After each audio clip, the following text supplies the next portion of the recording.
भारत से लेकर पूरी दुनिया में इस वक्त अदानी ग्रुप की चर्चा हो रही है, तो इसके पीछे 7 बड़ी वजह है। गौतम अदानी के साम्राज्य में यह सुनामी महज 9 दिन में आई। हिंडनबर्ग ने 24 जनवरी को अदानी ग्रुप को लेकर रिपोर्ट पब्लिश की थी और उसके बाद से धमाका हो रहा है। पिछले 9 दिन में अदानी साम्राज्य में भूचाल सा आ गया है। भारत से लेकर पूरी दुनिया में इस वक्त अदानी ग्रुप की चर्चा हो रही है, तो इसके पीछे 7 बड़ी वजह है। पहली वजह, पिछले 9 दिनों में अदानी ग्रुप को 8 लाख करोड़ रुपए के नुकसान का अनुमान है। दूसरी वजह, गौतम अदानी की नेटवर्थ 24 अरब डॉलर गिरकर 64.7 अरब डॉलर रह गई है। तीसरी वजह, दुनिया के अरबपतियों की लिस्ट में गौतम अदानी 2 नंबर से 16 नंबर पर आ गए। चौथी वजह, आरबीआई ने सभी बैंकों से अदानी इंटरप्राइजेस को दिए कर्ज की जानकारी मांगी है। पांचवी वजह, अदानी ग्रुप के 10 में से 9 शेयरों में गिरावट। छठी वजह, अदानी ग्रुप ने 20,000 करोड़ रुपए के फुली सब्सक्राइब्ड एफपीओ को रद्द कर इन्वेस्टर्स का पैसा लौटाने की बात कही। सातवीं वजह, अमेरिकी रिसर्च फर्म हिंडनबर्ग की रिपोर्ट से गौतम अदानी को लगा झटका। गौतम अदानी के साम्राज्य में यह सुनामी महज 9 दिनों में आई है। हिंडनबर्ग ने 24 जनवरी को अदानी ग्रुप को लेकर अपनी रिपोर्ट पब्लिश की थी। रिपोर्ट में दावा किया गया था कि अदानी ग्रुप दशकों से खुल्लम खुल्ला शेयरों में गड़बड़ी और अकाउंट धोखाधड़ी में शामिल रहा है।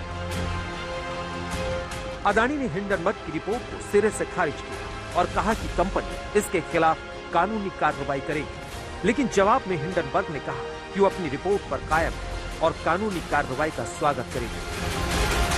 मुझे कोई इसमें धांधलेबाजी नहीं नजर आती, इसलिए नहीं नजर आती कि जब भी कोई लिस्टेड कंपनी के शेयर्स ट्रेड होते हैं, उसको हर 3 महीने बाद स्टॉक एक्सचेंज में अपने अकाउंट्स जमा करने पड़ते हैं। हर 3 महीने में अपने रिजल्ट, प्लस उसका ऑडिट होता है, प्लस इन्होंने विदेशों से भी लोन लिया हुआ है। तो ध्यान देने वाली बात यह है कि बैंक और विदेशी जो इन्वेस्टर्स हैं या जिन्होंने लेंडर्स हैं, जिन्होंने लोन दिया हुआ है, वो भी कंपनी की एक प्रोसेस होता है जिसको हम बोलते हैं ड्यू डिलिजेंस। वो लोग पूरा ड्यू डिलिजेंस करके तब लोन देते हैं। तो अगर धांधलेबाजी होती या फ्रॉड होता तो इनको इतनी बड़ी मात्रा में लोन नहीं मिलता, पहली बात। दूसरी बात, स्टॉक एक्सचेंज में धांधलेबाजी नहीं चल सकती। क्योंकि इसके पहले बुधवार देर रात अदानी ग्रुप ने 20,000 करोड़ रुपए के फुल्ली सब्सक्राइब्ड एफपीओ को रद्द कर इन्वेस्टर्स का पैसा लौटाने की बात कही। बुधवार को अदानी इंटरप्राइजेस के शेयर 26.70% गिरकर 2,179.75 पर बंद हुआ था। इस गिरावट को ही एफपीओ वापस लेने की वजह माना जा रहा है। लेकिन गौतम अदानी ने एफपीओ रद्द करने के बाद एक वीडियो मैसेज दिया। इसमें इन्वेस्टर्स का शुक्रिया अदा किया। अदानी ने कहा कि पिछले हफ्ते स्टॉक में हुए उतार चढ़ाव के बावजूद कंपनी के बिजनेस और उसके मैनेजमेंट में आपका भरोसा हमारे लिए आश्वासन देने वाला है। For me, the interest of my investor is paramount and everything is secondary. Hence, to insulate the investors from potential losses, we have withdrawn the FPO. This decision will not have any impact on our existing operations as well as our future plans. We will continue to focus on timely executions and delivery of projects.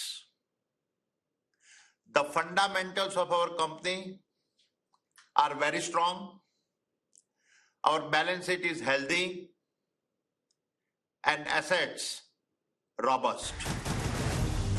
लेकिन सच यही है कि 2023 लगता है गौतम अदानी के लिए ठीक साबित नहीं हो रहा। गौतम अदानी ने जुलाई 2022 में माइक्रोसॉफ्ट के प्रमुख बिल गेट्स को पछाड़ दिया था। पिछले साल फरवरी में गौतम अदानी ने रिलायंस समूह के प्रमुख मुकेश अंबानी को पीछे छोड़ दिया था। अदानी इसके साथ ही भारत के और एशिया के सबसे रईस बन गए थे। अप्रैल 2022 में अदानी की नेटवर्थ पहली बार 100 अरब डॉलर के पार पहुंच गई। लेकिन विवादों के बीच मुकेश अंबानी अदानी से एक बार फिर आगे चले गए हैं। अंबानी मौजूदा समय दुनिया में 10वें नंबर के सबसे अमीर व्यक्ति हैं और गौतम अदानी 16वें नंबर पर हैं। आज तक ब्यूरो।